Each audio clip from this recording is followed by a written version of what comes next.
কয়েক ঘণ্টা ধরে বিশ্ব রাজনীতিতে চলা জল্পনা কল্পনার অবসান ঘটিয়ে অবশেষে নিশ্চিত হল সেই সংবাদ।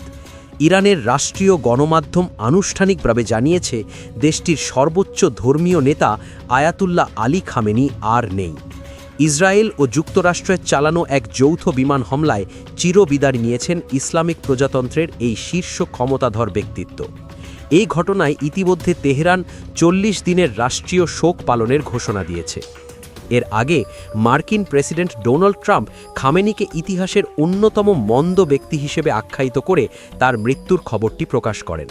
ট্রাম্প জানান, অত্যাধুনিক ট্র্যাকিং সিস্টেম এবং গোয়েন্দা তথ্যের ভিত্তিতে খামেনির অবস্থান শনাক্ত করে এই সরাসরি আঘাত হানা হয়।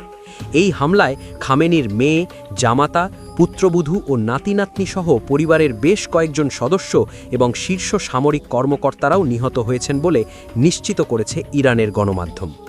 খামেনির মৃত্যুর খবর ছড়িয়ে পড়তেই উল্লাসে ফেটে পড়েন নির্বাসিত ইরানি যুবরাজ রেজা পাহলভি। তিনি এই ঘটনাকে ইসলামিক প্রজাতন্ত্রের সমাপ্তি বলে ঘোষণা দিয়েছেন।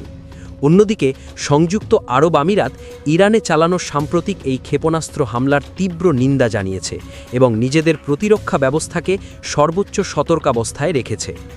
খামেনির মৃত্যুর খবর নিশ্চিত হওয়ার পরও হামলা থামায়নি যুক্তরাষ্ট্র ও ইসরায়েল, বরং তাদের সামরিক অভিযান আরও জোরদার করা হয়েছে। প্রেসিডেন্ট ট্রাম্প স্পষ্ট জানিয়েছেন, মধ্যপ্রাচ্যে শান্তি প্রতিষ্ঠিত না হওয়া পর্যন্ত এই পিন পয়েন্ট বোম্বিং বা সুনির্দিষ্ট লক্ষ্যবস্তুতে বোমা হামলা বিরতিহীনভাবে চলবে।